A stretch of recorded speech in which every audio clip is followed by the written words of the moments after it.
students, welcome back to the class. So today's class is about cell division. So আজিৰ ক্লাছটো হ'ল cell divisionৰ ওপৰত। আমি যোৱা ক্লাছত cell cycleটো পঢ়িছিলোঁ আৰু লগতে mitosis-টো পঢ়িছিলোঁ, হয়নে? So cell divisionটো আমি cell cycle-ৰ সৈতে অকমান পঢ়িছিলে। So তাই লগত আজি অকমান পঢ়িম আৰু cell division-ত কি process হয় তো সেইবোৰ পঢ়িম, ঠিক আছে? So cell division. Cell division, cell reproduction or cell differentiation is the process of formation of new or daughter cells from pre-existing cells or parent cells. So এটা cellৰ পৰা যে দুটা cell হয় আমি যে পঢ়িছিলোঁ আগৰ ক্লাছত হেই এটা cellৰ পৰা দুটা cell হোৱাটোকে cell division বুলি কোৱা হয় বা cell reproduction বুলি কোৱা হয় বা cell differentiation বুলি কোৱা হয় হি আগৰ cell এটা pre-existing cell or parent cell এটাৰ পৰা নতুনকে daughter cell formation টোকে কোৱা হয় cell division এটা একদম simple definition হয় বা এটা simple statement হয় so cell division to তিনিটা টাইপত occur হয়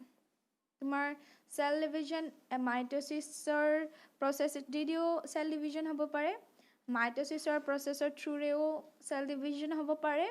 নতুবা meiosis-ৰ process-ৰ through cell division হ'ব পাৰে এটো cell-ৰ ওপৰত ডিপেন্ড কৰে কোনটো cell কেনেকৈ ডিভাইড হয় তো কোনটো cell mitosis-ৰ কিছুমান cell mitosis-ৰ process-ৰে ডিভাইড হয় কিছুমান cell mitosis-ৰে ডিভাইড হয় আৰু কিছুমান meiosis-ৰে ঠিক আছে আমি mitosis to cell cycle-ৰ লগতে পঢ়িছিলোঁ আমি কৈছোৱে ন সো আমি ইয়াত আৰু mitosis নপঢ়ো আমি ইয়াতে পঢ়িম mitosis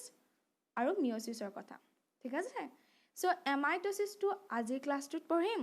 আৰু পিছলৈকে meiosis to পঢ়িম mitosis it is a simple method of cell division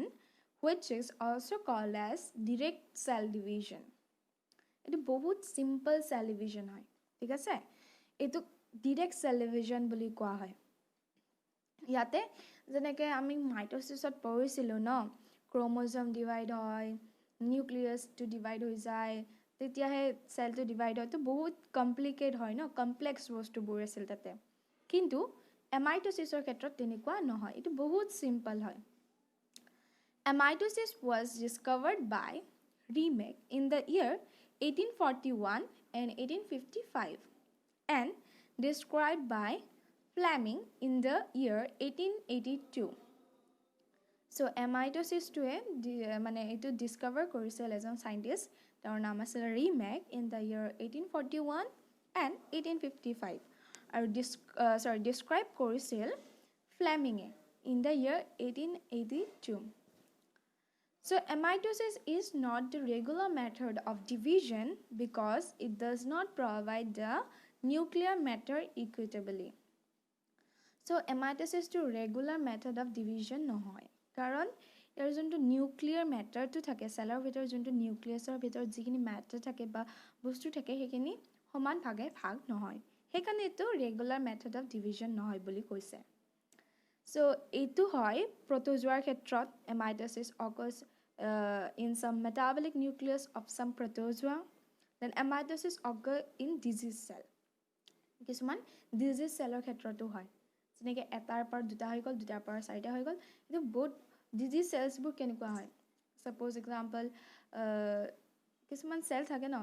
cancer cell হোক এটো বহুত জলদি rapidly grow হয় সো সেই কাৰণে এটো disease cellৰ ক্ষেত্ৰতো হয় বুলি কোৱা হৈছে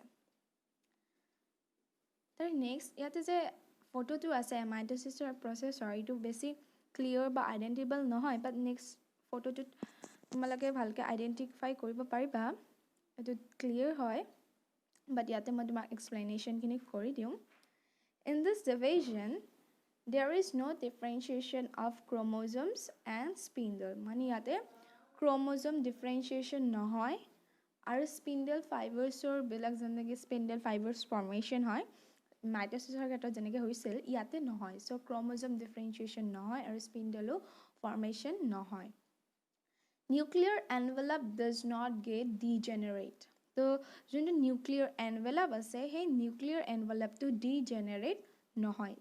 যেনেকৈ আমি মাইটোসিছত পাইছিলোঁ যে nuclear envelope to গুচি যায় কিন্তু ইয়াৰে ক্ষেত্ৰত nuclear envelope গুচি নাযায় আৰু nuclear elongates মানে যোনটো nuclear মানে নিউক্লিয়াছটো elongate হয় মানে টান খাই পেলাই দীঘলীয়া হৈ যায় দীঘলীয়া constrict মানে এটা মাজত এটা কি কওঁ এইটো তোমাৰ এটা কাট খোৱাৰ দৰে এটা কাট ফৰ্মেশ্যন হয় তাৰে পিছত সেই যোনটো কাটৰ টাইপৰ হৈ পেলাই তাতে সেইটো ছিঙি যোৱাৰ পিছত ছিঙি যায় মানে ভাগ হৈ যায় ঠিক আছে ভাগ হোৱাৰ পিছত গোটেই সাইটোপ্লাজমটো ভাগ হৈ যায় তাৰ পিছত তোমাৰ দুটা নতুন ডটাৰ সেলস ফৰ্ম হয় তুমি নেক্সট ফটোটো ভালকে দেখা পাবা ইমেজটো ডায়াগ্ৰামটো সো ফাৰ্ষ্টটো এটা সেল আছে সিম্পল সেল যাতে নিউক্লিয়াছটো আছে তো সেকেন্ডত গম পাইছা যে কনস্ট্ৰিকশন হৈছে কনস্ট্ৰিকশনত তোমাৰ ইয়াতে এটা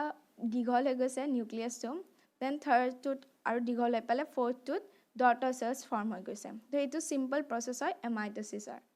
সো এমাইটোসিছত বেছি জানিবলগা বেছি নাই এইটো বহুত সিম্পল হয় জাস্ট এটাৰ পৰা ডিভাইড হৈ পেলাই দুটা হয় দুটাৰ পৰা ডিভাইড হৈ চাৰিটা হয় ইয়াতে বেছি নাই আৰু মাইটোসিছটো আমি আগৰ ক্লাছত পঢ়িছোঁ এণ্ড মিয়োসিছটো আমি অহা ক্লাছত পঢ়িম ঠিক আছে